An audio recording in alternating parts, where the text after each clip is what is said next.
नृत्य यानी dance, and I always say that dance like nobody is watching. नमस्कार दोस्तों, मैं श्रेया कत्याल आप सभी का हार्दिक स्वागत करती हूँ रूबरू में। आप देख रहे हैं MS TV और आज मैं आपको रूबरू करवाने वाली हूँ एक जानी मानी नृत्यांगना रक्षा सिंह जी से। तो चलिए चलते हैं और जानते हैं कि उनका ये हसीन सफ़र कहाँ से शुरू हुआ। नमस्कार मैम। नमस्कार। Welcome to the studios. Thank you. तो सबसे पहले हम सब लोग उत्सुक हैं जानने के लिए कि आपने कब अपना ये हसीन सफ़र शुरू करा।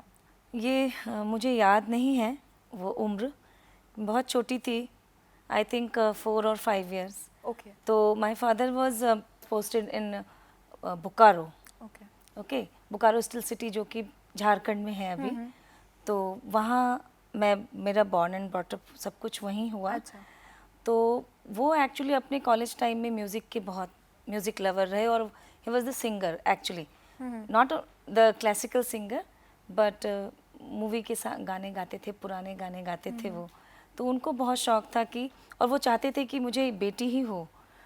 मेरे से बड़े भैया हैं, तो उनके बाद वो बहुत वो प्रे करते थे कि मेरी बेटी हो और उसको मैं डांस सिखाऊं, हाउ ब्यूटीफुल। डांस और म्यूज़िक।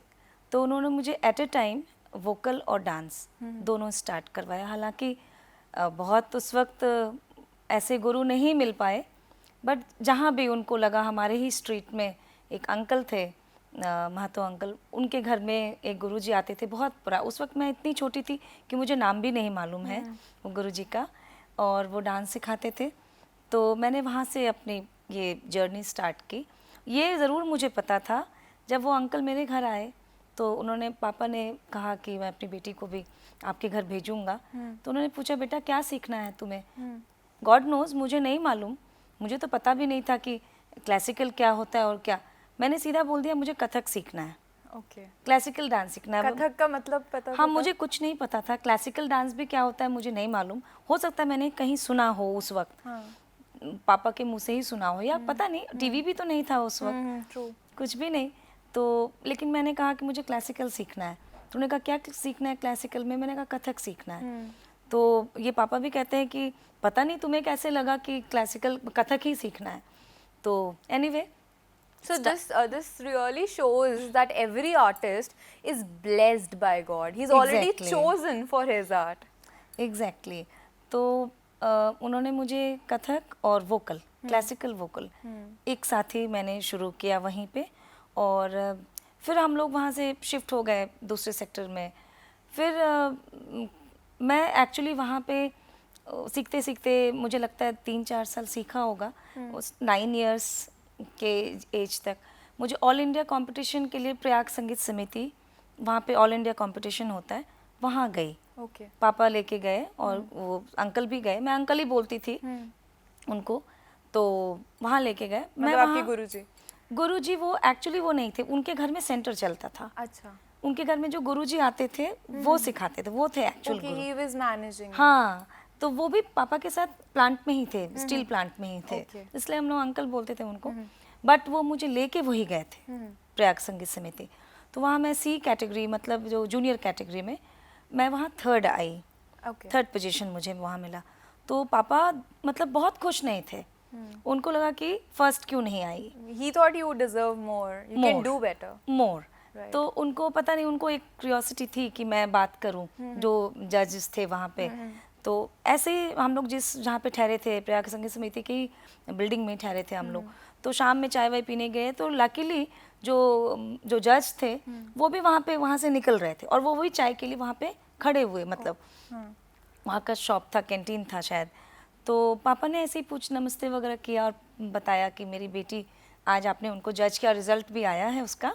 तो फिर क्योंकि हमें रुकना था, क्योंकि अवार्ड सेरेमनी थी अभी 2 दिन बाद, तो ऐसे ऐसे नाम, और वो 3rd आई। तो मैं जानना चाहता हूँ कि वो 3rd, मतलब मैं नाराज़ नहीं हूँ ऑब्वियसली, लेकिन क्या कमी थी उसमें जो वो 3rd आई, फर्स्ट क्यों नहीं आ पाई? तो उनको भी याद था, उनको भी याद था। उन्होंने बताया कि ये ड्रेस पहना था इस कलर का पापा ने। तो उन्होंने बताया कि, उन्होंने, बहुत बुजुर्ग थे वो, उन्होंने कहा बेटा देखो, कमी नहीं थी तुम्हारी बेटी में, शायद उसको वो अभी सोर्स नहीं मिला है उसको सीखने का, जिसमें उसमें जितनी बात है अंदर, उसको और निकालो। तो उसको कहीं और भेजो, या फिर क्योंकि अभी तो इतनी छोटी है, मैं कहाँ भेजूँ उसको। तो और हमारे शहर में अभी जहाँ मुझे मिल रहा है वहीं मैं इसको सिखा रहा हूँ। कह रहे कहाँ रहते हो, फिर उन्होंने बताया कि बोकारो स्टील सिटी। तो अच्छा ठीक है, मेरी एक शागिर्द वहाँ पे गई हैं, शर्मिला चैटर्जी, कैलकाटा से। तो वो ओम प्रकाश जी थे, मुझे बाद में पता चला कि वो गुरु ओम प्रकाश जी थे।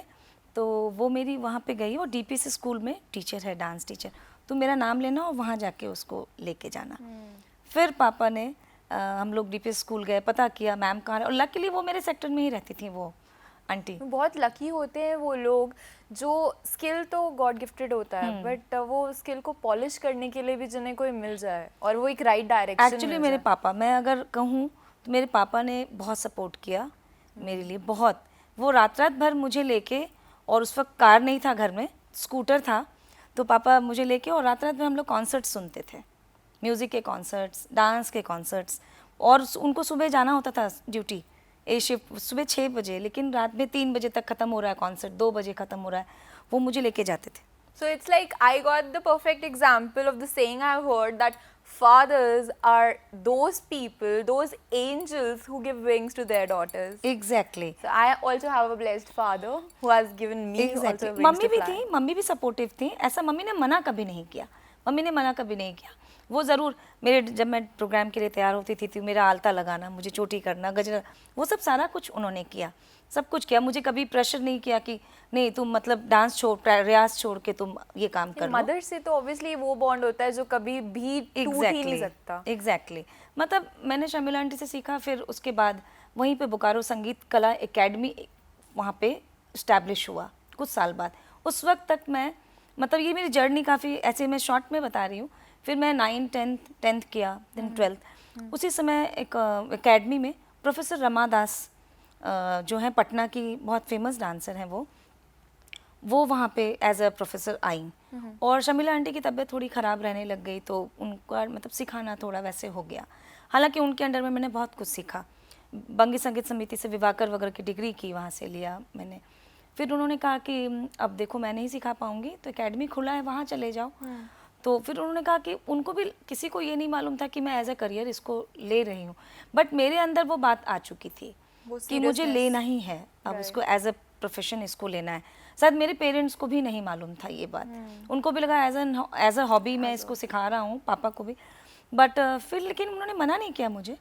फिर एकेडमी गए, वहाँ पे वहाँ एडमिशन लिया। तो प्रोफेसर रमा दीदी से मैंने उनके अंडर में 3-4 साल सीखा। खैरागढ़ यूनिवर्सिटी से मैंने एमए किया, उन्हीं के अंडर में एमए एग्ज़ाम दिया कोविड का। ये सब चलता रहा सिलसिला। फिर वो एकेडमी में कई गुरु बाहर से आते थे वर्कशॉप्स के लिए, मैं अटेंड करती रही। ये मेरा एकेडमिक भी चलता रहा। तो मतलब अब आपने सोच लिया था कि मुझे बस यही करना है लाइफ हाँ, में, मतलब मुझे ये मेरे लिए Exactly. मेरा मोटिव है। मोटिव है। It's like see what I believe is that once you feel the bliss you can not settle for less. Exactly और वो अपने प्रोफेशन को करते हुए, अपने पैशन को करते हुए, आपको वो जो एक अल्टीमेट हैप्पीनेस फील होती है, आप वापस नहीं आ सकते। एक्चुअली वो मेरा पैशन बन चुका था, Right. डेफिनेटली। क्योंकि मुझे याद नहीं कि मैं, वो कब समय था जो मैंने शाम में, जैसे बच्चे खेलने जाते हैं ना, मैं नहीं जाती थी खेलने। मुझे, मेरा काम था कि 1 घंटे मुझे गाने का रियाज़ करना है, 1 घंटे मुझे डांस का रियाज़, क्योंकि पापा ने वो रूटीन सेट कर दिया था। Right. तो और उसके बाद फिर पढ़ाई है, तो फिर वो सेट था मेरा। खेलती भी थी, ऐसा नहीं था, बट उसके अलावा अगर टाइम पर मिला तो। आपको उससे ज़्यादा हैप्पीनेस किसी में मिलती ही हाँ, नहीं मैं मतलब मैं रियाज़ करते करते गाने का, फिर सो भी थक जाती थी, फिर मैं बिस्तर पे ही ऐसे ही हारमोनियम पे सर रख के मैं सो भी जाती थी। घुंघरू पहने पहने मैं लेट जाती थी, मम्मी फिर मेरी घुंघरू खोलती थी। तो ये सब है, ज़रूर है, लेकिन मैंने, मतलब वो मेरा पैशन तो ज़रूर बन चुका था।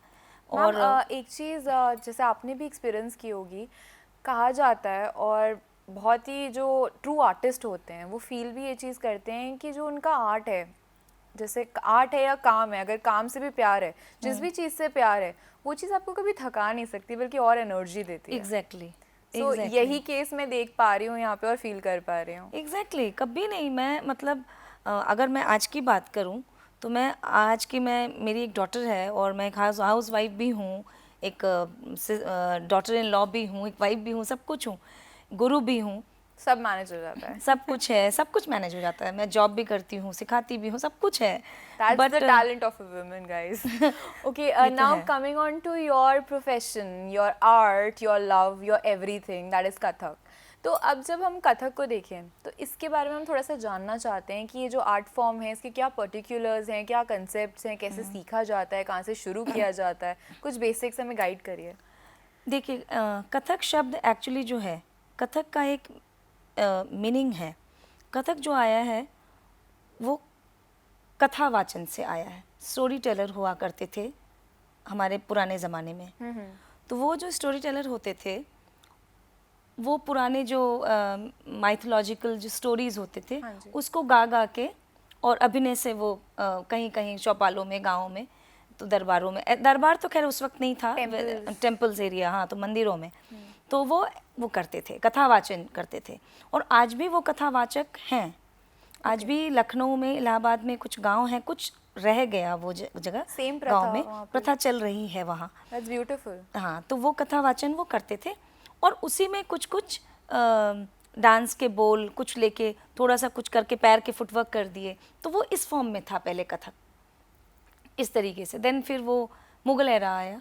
मुगल एरा में क्या हुआ कि फिर मंदिर वगैरह थोड़े वो हो गए, फिर पॉलिटिकल सारा सराउंडिंग चेंज हो गया, तो वहाँ के जो ये जो कलाकार थे जो कि प्रोफेशनली करते थे वो, तो उनको मतलब कहीं और जगह नहीं बचा, तो वो कोर्ट में चले गए, मतलब राजा के दरबारों में। ओके।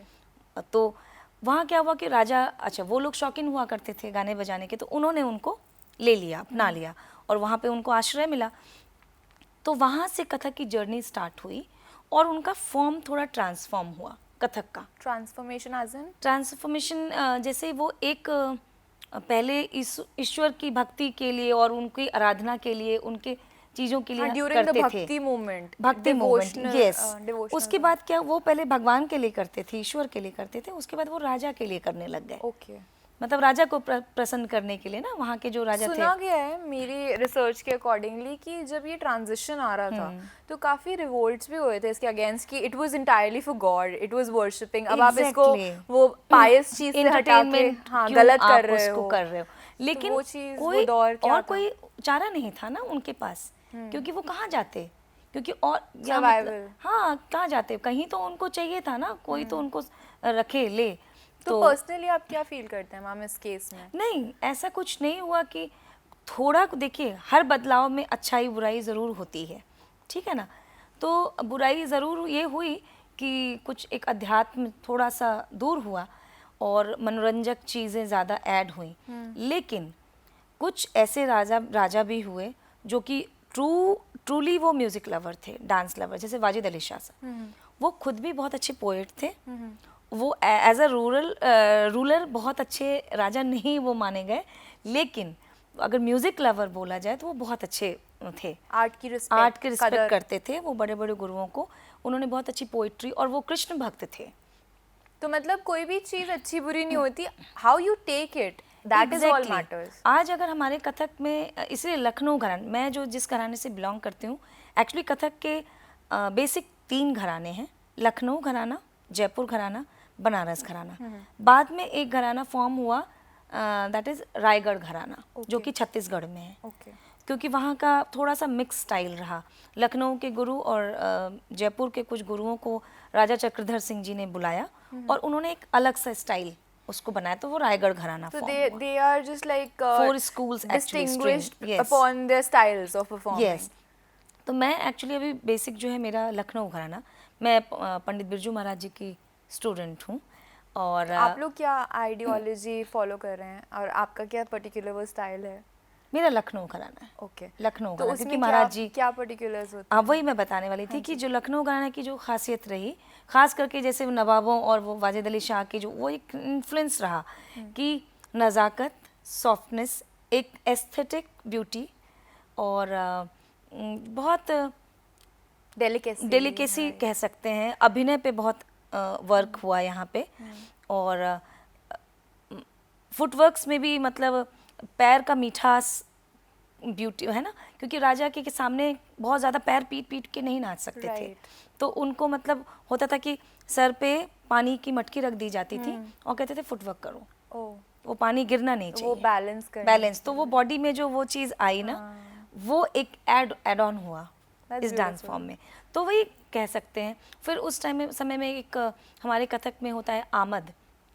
आमद एक बोल है जिसको कहते हैं आना, जिसका अर्थ है प्रवेश करना। आमद। आमद, आमद is a Farsi word Okay, actually, okay. फारसी से, फारस से आया है। तो वो मुगल एरा में ही आया ये वर्ड, ये ऐड हुआ कथक में, ये पहले नहीं होता था। तो उसका मतलब है आना। जब राजा होते थे उनके सामने प्रवेश करना, तो आर्टिस्ट जब कलाकार एंटर करता था जिस बोल को लेके, उसको वो आमद कहते थे। That's तो ऐसी कुछ चीज़ें, और उसके अलावा कई चीज़ें, मतलब पोइट्री पे बहुत काम हुआ, तो गज़लों पे काम हुआ। गज़ल उस एरा में काफ़ी पॉपुलर हुआ। ठुमरी ऐड ऑन हुआ। ठुमरी पहले नहीं होता था। ठुमरी दादरा जो गायकी का एक अंग है, उस पे बहुत अभिनय होता था। रात रात में बैठ के एक लाइन पे अभिनय करते थे कलाकार। The kind of practice and Exactly. persistence. That's really beautiful. अभी अगर मैं आपकी जर्नी देखूं तो ये काफ़ी हसीन रही है, काफ़ी सिंप्लीफाइड रही है, क्योंकि आपके फादर ने ही आपको इसमें डाला, इस आर्ट को परस्यू करने के लिए कहा और सपोर्ट किया पूरा। बट क्या कोई ऐसा मोमेंट भी था जब थोड़ी सी डिफ़िकल्टी आई हो, कोई ऑब्स्टिकल आई हो? बहुत डिफिकल्टी, मतलब हसीन तो ज़रूर है मेरे लिए लेकिन अभी लगता है उस वक्त और वो समय, क्योंकि फादर तो चाहते थे बट फैमिली वाले नहीं चाहते थे।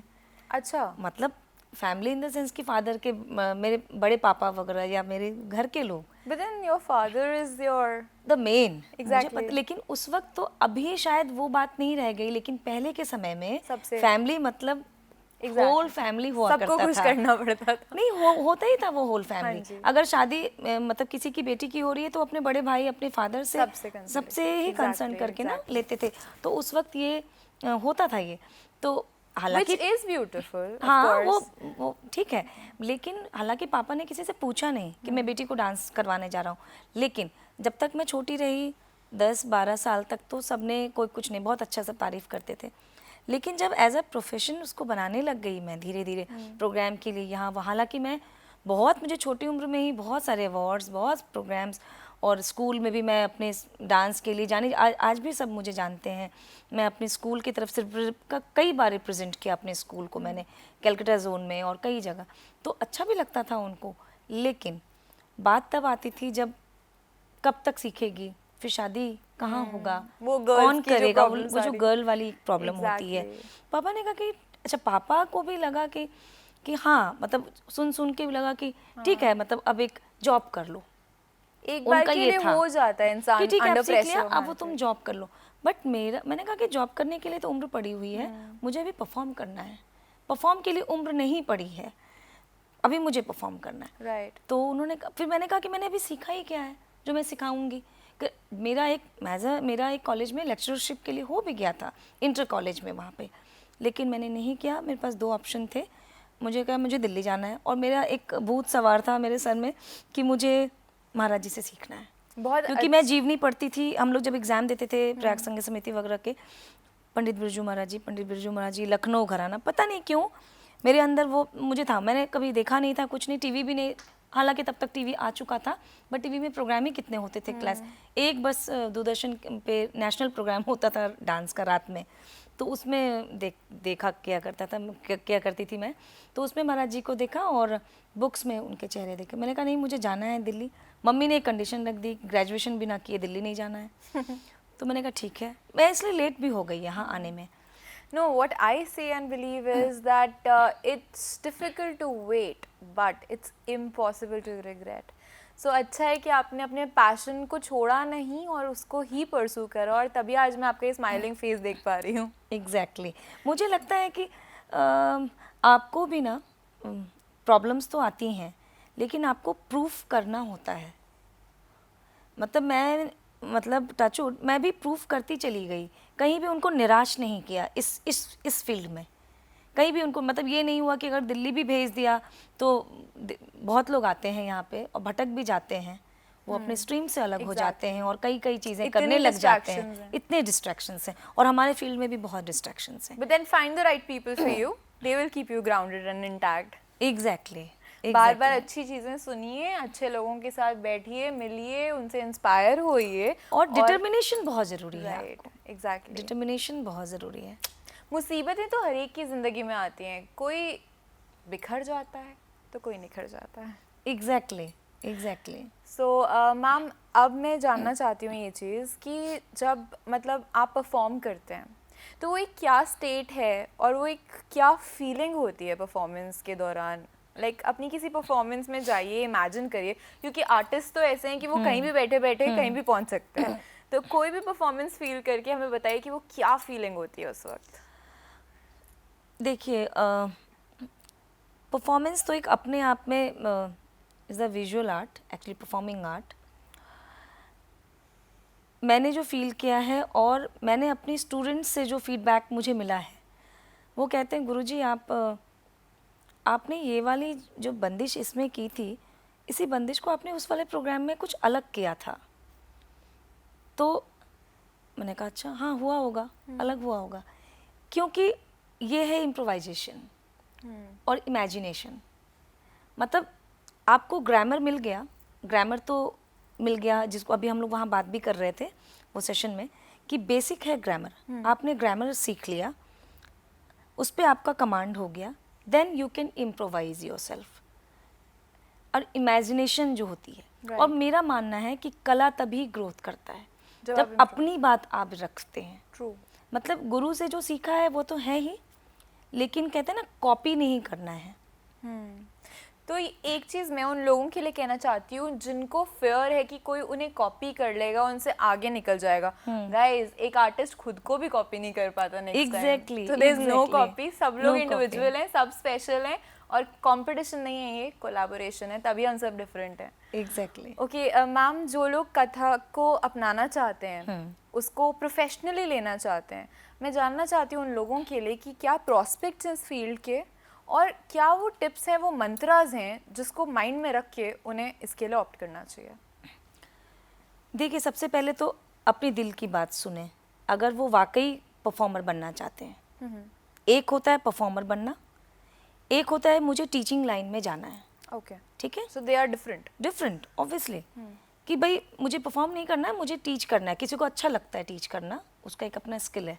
But sorry to interrupt Yeah. you, but without being a performer, how can one be a teacher? Like आपका केस है, you were a performer and a teacher then. Both, ये रेयर होता है, Okay. Rare होता है, लेकिन ज़रूरी नहीं है कि जो बहुत अच्छा परफॉर्मर है वो बहुत अच्छा टीचर गुरु हो सकता That's है। true. That's एंड जो बहुत अच्छा गुरु है वो परफॉर्मर हो, ये नहीं होता। okay. हाँ, ये नहीं होता, क्योंकि गुरु का मतलब आपके पास ज्ञान होना चाहिए। ठीक है ना, आप सिखा सकते हैं, लेकिन ऑडियंस के सामने प्रेजेंट करना वो एक अलग आर्ट है।